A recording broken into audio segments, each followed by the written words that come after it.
Dear uniform में आपका स्वागत है। क्या अग्निवीर सिविल का एग्ज़ाम दे सकते हैं? अगर दे सकते हैं तो कैसे? आज आपको मैं इसी विषय में जानकारी साझा करने वाला हूँ और आपको जानकारी प्रोवाइड करूँगा कि आखिर ऐसा कैसे हो सकता है कि क्या अग्निवीर सिविल का एग्ज़ाम दे सकते हैं।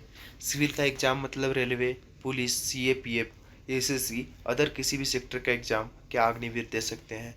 चलिए वीडियो में आगे बढ़ते हैं और आपको बताता हूँ स्टेप बाय स्टेप कैसे। सर्वप्रथम जब आप अग्निवीर में भर्ती होते हो तो मेरिट लिस्ट आने के बाद जब आप ईआरओ के द्वारा ईआरओ से ट्रेनिंग सेंटर पहुंचते हो तो सबसे पहले आपका वहां इनरोलमेंट होता है और इसी इनरोलमेंट फॉर्म में ये मेंशन होता है कि आप सेवा के दौरान 4 साल तक किसी अन्य प्रतियोगी परीक्षाओं की अनुमति नहीं दी जाएगी। जैसा कि आप जैसे ही ट्रेनिंग सेंटर पहुंचते हो आपका इनरोलमेंट होता है जिसमें आपका वहाँ कागजी कार्रवाई होता है, फिंगर विंगर लगते हैं, जिसमें आपको एक फॉर्म दिया जाता है जिसको बोलते हैं इनरोलमेंट फॉर्म, जिसमें आपको यस करना होता है। उसी में आपको पहले से ही मेंशन होता है कि आप 4 साल तक किसी भी प्रतियोगी परीक्षाओं में भाग नहीं ले सकते हैं। चलिए वीडियो में आगे बढ़ते हैं और कुछ और जानकारी प्रोवाइड करता हूँ। और आपको वहाँ यस करना पड़ता है जिसके कारण सेना आपको पहले ही एक्सेप्ट करा लेती है कि आप 4 साल तक किसी भी तरह का बाहरी एग्ज़ाम नहीं दे सकते या कहीं और आवेदन नहीं कर सकते। मतलब कि जो इनरोलमेंट होता है उसी इनरोलमेंट फॉर्म में ये मेंशन होता है कि आप 4 साल तक किसी अन्य एग्ज़ाम की तैयारी भी नहीं कर सकते। मतलब ये लिखा होता है इनडायरेक्टली रूप से, जिसमें आपको पहले ही एक्सेप्ट करा लेता है कि आप 4 साल तक किसी भी तरह का बाहरी एग्ज़ाम नहीं दे सकते। चलिए और आगे बढ़ते हैं वीडियो में। पर आपने सुना होगा कि किसी अग्निवीर ने जॉब छोड़कर कहीं और जॉब ले लिया, पर यह कैसे?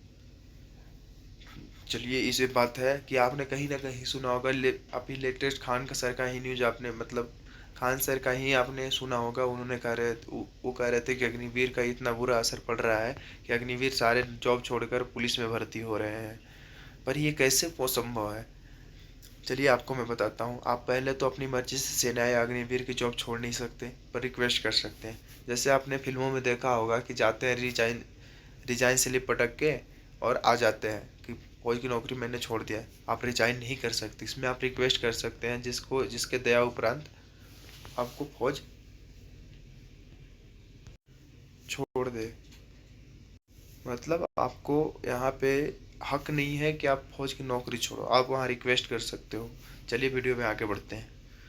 वो भी आप ये कहकर नहीं छोड़ सकते कि मेरी कहीं और जॉब लग गई इसलिए मैं नौकरी छोड़ना चाहता हूँ। आपको कोई और कारण बताना होगा जिसके बाद अगर सेना चाहे तो आपको जाने दे या नहीं।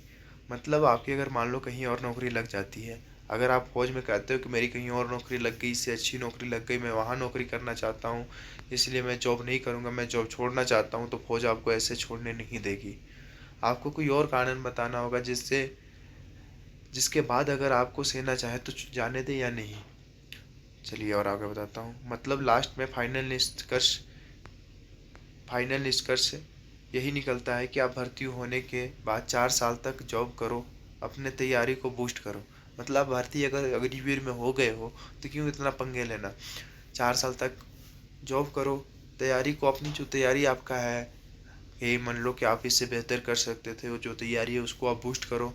अगर आपको 4 साल बाद नहीं करना तो रिजर्वेशन लेके जाओ, कहीं और प्रयास करो। अगर आपके अंदर काबिलियत है तो ज़रूर कहीं अच्छे जगह सेलेक्ट हो जाओगे। मतलब कि 4 साल बाद आपको गवर्नमेंट रिजर्वेशन दे रही है, आपको रिजर्वेशन का भी फ़ायदा लो और 4 साल बाद जाओ और कहीं और प्रयास करो। अगर आपके अंदर काबिलियत है तो भाई आप कहीं और सेलेक्ट ज़रूर हो जाओगे।